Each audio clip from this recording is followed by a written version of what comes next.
এবার আরজিকর মেডিকেলে ধর্ষণ খুনের মামলায় আরজিকর মেডিকেলে প্রাক্তন অধ্যক্ষ সন্দীপ ঘোষকে গ্রেফতার করল সিবিআই। সেই সঙ্গে টালা থানার ওসি অভিজিৎ মণ্ডলকেও গ্রেফতার করেছে সিবিআই। দিনে দুবার ব্যবহার করো স্টপেজ ক্রিম আর নিজেকে রাখো এভারগ্রিন কেয়াশেক আরোমা থেরাপি স্টপেজ ক্রিম আর খুঁজে পাও নতুন আমিকে।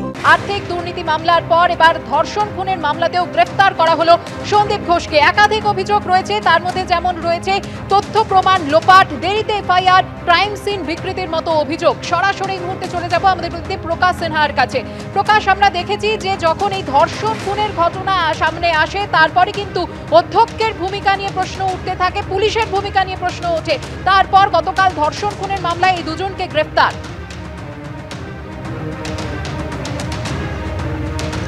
একদমই আমরা দেখতে পাচ্ছি দুজনকেই গ্রেফতার করা হয়েছে এবং আজকে বেলা 12টার পর দুজনকেই সিজে কমপ্লেক্স থেকে বার করা হবে এবং কোর্টে পেশ করা হবে।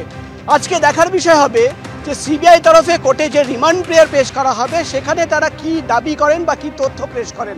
যেটা সিবিআই সূত্রের খবর, ধর্ষণ খুনের মামলায় তুমি জানো সিবিআই তদন্ত শুরু হওয়ার 28 দিন পর দুজনকে গ্রেফতার করা হলো। এই প্রথম গ্রেফতার সঞ্জয় রায়কে কলকাতা পুলিশ গ্রেফতার করেছিল এবং তাকে নিজেদের কাস্টাডিতে নিয়ে সিবিআই দফায় দফায় জেরা করে। সিবিআই আধিকারিকরা দাবি করছেন যে তথ্য প্রমাণ লোপাট, এভিডেন্স ডিস্ট্রাকশন এবং পুরো ব্যাপারটাকে ধামাচাপা দেওয়ার চেষ্টা।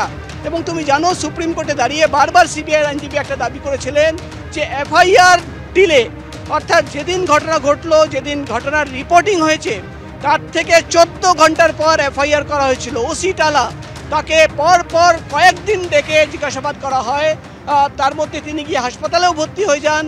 তার কাছে কিন্তু কোনো সদুত্তর ছিল না, তাকে বারবার প্রশ্ন করা হয় তাহলে কি কোনো সিনিয়র অফিসারের ইনস্ট্রাকশনে, তাহলে কি সন্দীপ ঘোষের ইনস্ট্রাকশনে। সিবিআই আধিকারিকরা যেটা মনে করছেন যে তথ্য গোপন করছিলেন অভিজিৎ মণ্ডল এবং যেহেতু বিভ্রান্ত করার চেষ্টা করেছেন, তথ্য গোপন করেছেন, সিবিআই এর দাবি যে তাকে কাস্টাডিতে নিয়ে জেরার প্রয়োজন তারা মনে করেন। এবং সন্দীপ ঘোষ প্রথম দিন থেকে তুমি জানো এভিডেন্স ডিস্ট্রাকশন এবং পুরো বিষয়টাকে ধামাচাপা দেওয়ার চেষ্টা। আমরা এই সিজিও কমপ্লেক্সে এই সিবিআই দপ্তরে দেখেছি যে পরপর 14 দিন সন্দীপ ঘোষকে প্রায় 150 ঘন্টা জিজ্ঞাসাবাদ করা হয়। 150 ঘন্টা জিজ্ঞাসাবাদের পরেও কিন্তু সিবিআই এর আধিকারিকরা সন্তুষ্ট ছিলেন না।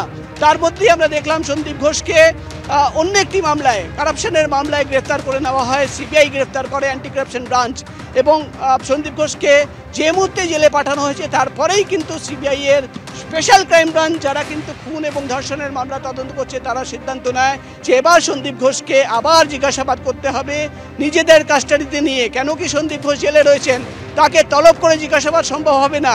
নতুন তথ্য প্রমাণ রয়েছে, নতুন এভিডেন্স রয়েছে, নতুন সাক্ষীদের বয়ান রয়েছে, এমনও বয়ান রয়েছে যেটা সিবিআই এর আধিকারিকরা দাবি করছেন যে সন্দীপ ঘোষ ঘটনার দিন, ঘটনার পরে একাধিক ব্যক্তিকে বিভিন্নভাবে ইনস্ট্রাকশন দিয়েছিলেন। সেই ইনস্ট্রাকশন কি ছিল সন্দীপ ঘোষকে আগেও প্রশ্ন করা হয়েছিল, তিনি কিন্তু যেটা সিবিআই সূত্রের খবর তিনি গোপন করেছেন, অর্থাৎ তিনি যেটা বলেছেন তিনি কাউকে কোনো ইনস্ট্রাকশন দেননি, কিন্তু অপরদিকে দেখা যাচ্ছে যে একাধিক ব্যক্তিদের তিনি ইনস্ট্রাকশন দিয়েছিলেন। অর্থাৎ একই অভিযোগ, evidence tampering, crime scene disturb করা, পুরো বিষয়টাকে ধামাচাপা দেওয়া এবং এফআইআর ডিলে, একাধিক অভিযোগ সামনে রেখেই কিন্তু আমরা দেখলাম সিবিআই তদন্ত শুরু হওয়ার 28 দিন পর প্রথম গ্রেফতার করা হলো। সিবিআই প্রথম গ্রেফতার করলো এবং দুজনকেই আজকে যখন কোর্টে পেশ করা হবে, সূত্র মারফত আমরা যেটা খবর পাচ্ছি যে 12টা বা 1টার পর সিজে কমপ্লেক্স থেকে বার করা হবে এবং আজকে শিয়ালদা কোর্টে পেশ করা হবে। ধন্যবাদ প্রকাশ। আপনাদের নিশ্চয়ই মনে আছে আরজিকর কাণ্ডে সুপ্রিম কোর্টে আগে পুলিশের বিরুদ্ধে তথ্য প্রমাণ লোপাটের অভিযোগ তোলা হয়েছিল সিবিআই এর তরফে।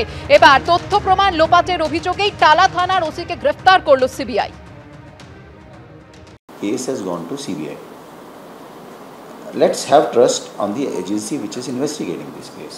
If there is anybody in our team who is done anything wrong, we are liable for it. Why are people so impatient? কোনো তথ্য প্রমাণ লোপাট হয়নি, সঠিক পথে তদন্ত হয়েছে। আরজিকর কাণ্ডে তদন্ত নিয়ে প্রশ্নের মুখে পড়ার পর বারবার এই দাবি করেছে কলকাতা পুলিশ। তথ্য প্রমাণ লোপাটের অভিযোগ খারিজ করে সিবিআই এর দিকে কার্যত চ্যালেঞ্জ ছুড়ে দিয়েছিলেন পুলিশ কমিশনার।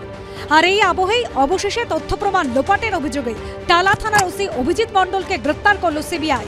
আর্থিক দুর্নীতি মামলায় ইতিমধ্যেই গ্রেফতার করা হয়েছে আরজিকর মেডিকেলের প্রাক্তন অধ্যক্ষ সন্দীপ ঘোষকে। এবার চিকিৎসকের ধর্ষণ খুন মামলাতেও তাঁকে গ্রেফতার করল সিবিআই। তার গ্রেফতারের খবর স্বাস্থ্য ভবনের বাইরে ধর্ণা মঞ্চে পৌঁছতেই উচ্ছ্বাসে ফেটে পড়েন আন্দোলনকারী জুনিয়র চিকিৎসকরা।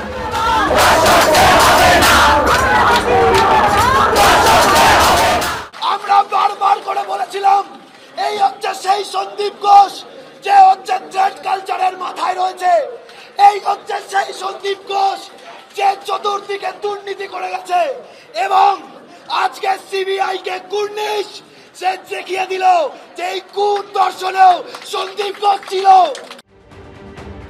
মামলার শুরু থেকেই বারবার প্রশ্নের মুখে পড়েছে সন্দীপ ঘোষের ভূমিকা। 22 আগস্ট সুপ্রিম কোর্টের শুনানির সময় সলিসিটর জেনারেল তুষার মেহতা বলেছিলেন, টালা থানার পুলিশকে প্রথমে ফোন করে হাসপাতাল থেকে জানানো হয় এক মহিলা চিকিৎসককে সংজ্ঞাহীন অবস্থায় উদ্ধার করা হয়েছে। ডেপুটি সুপার পরিবারের সদস্যদের ফোন করে বলেন তাদের মেয়ে অসুস্থ। পরে বলা হয় সুইসাইড করেছেন। ঘটনা যেখানে ঘটেছে সেটা হাসপাতাল, আধিকারিকরা সবাই চিকিৎসক, তারা দেখলেই তো বুঝতে পারবেন কোনটা অজ্ঞান, কোনটা সুইসাইড আর কোনটা খুন। তাহলে কেন সংজ্ঞাহীন বা সুইসাইড বলা হলো? এইভাবে বিভ্রান্ত করার উদ্দেশ্য কি ছিল? আপত্তি জানিয়ে রাজ্যের আইনজীবী বলেন, কোনো কিছুই পরিবর্তন করা হয়নি, পুরো ঘটনার ভিডিওগ্রাফি করা হয়েছে। এরপর প্রধান বিচারপতির বেঞ্চ বলে, ঘটনা তথ্য প্রমাণ সংরক্ষণে দেরি করা হয়েছে, খুনের জায়গা থেকে তথ্য প্রমাণ লোপাটের আশঙ্কা থেকেই যাচ্ছে। ওই দিনই সন্দীপ ঘোষের ভূমিকা নিয়েও প্রশ্ন তোলে সুপ্রিম কোর্ট। প্রধান বিচারপতি প্রশ্ন করেন, ঘটনার পরপরই কেন কলেজ কর্তৃপক্ষ এফআইআর করেনি? অধ্যক্ষেরই তো অবিলম্বে এফআইআর করা উচিত ছিল, কিন্তু তিনি তা করেননি কেন? ওই সময় অধ্যক্ষের সঙ্গে কে যোগাযোগে ছিলেন? ইস্তফা দেওয়ার পরেই কি করে অধ্যক্ষকে অন্য মেডিকেল কলেজে নিয়োগ করা হলো? তার আগে 13ই আগস্ট কলকাতা হাইকোর্টে শুনানিতে প্রধান বিচারপতি ডিভিশন বেঞ্চ বলেছিল, দেহ কি রাস্তায় পড়েছিল? সুপার বা অধ্যক্ষ অভিযোগ করেননি কেন? আর কিছু বলতে হবে না, ঝুলি থেকে বেড়াল বেরিয়ে এসেছে। কলকাতা পুলিশের উদ্দেশ্যে বিচারপতি প্রশ্ন করেন, সন্দীপ ঘোষের বয়ান রেকর্ড করেননি কেন? তিনি তো ওই প্রতিষ্ঠানের প্রধান, কেন তাকে রক্ষা করার চেষ্টা করছেন? কিছু একটা মিসিং লিঙ্ক রয়েছে। এবার তদন্তে নেমে সেই সন্দীপ ঘোষকেই ধর্ষণ খুন মামলাতেও গ্রেফতার করল সিবিআই।